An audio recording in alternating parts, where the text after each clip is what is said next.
Çin Nuri Biopen Teknikisi Sultan Zaltı işlengen güzellik menin Çin güzel girim buyumları mahirlağa amet dileydi. İpek yolu sadayımızda kütülmegen, oylap bakmagan koşallıklar var. Bu kişi kimdir? O bizge kandak küylerini təqdim qılmaqçıdır.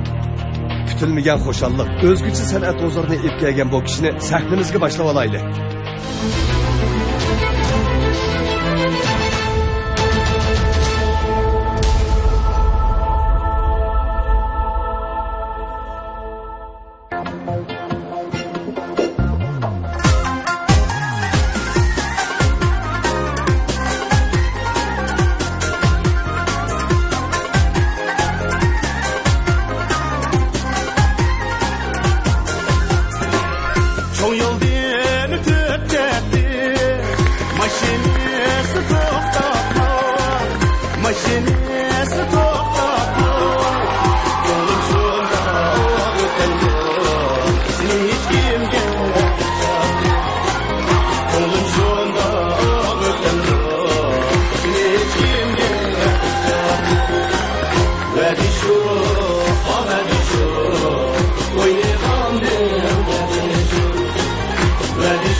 Assalamu alaikum. Va alaykum assalom.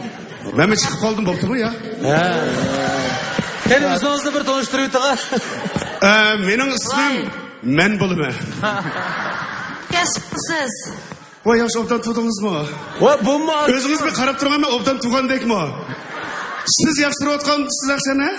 Onda o siz yaxşırığa yetmemişten durup yaxşırı olayım ya.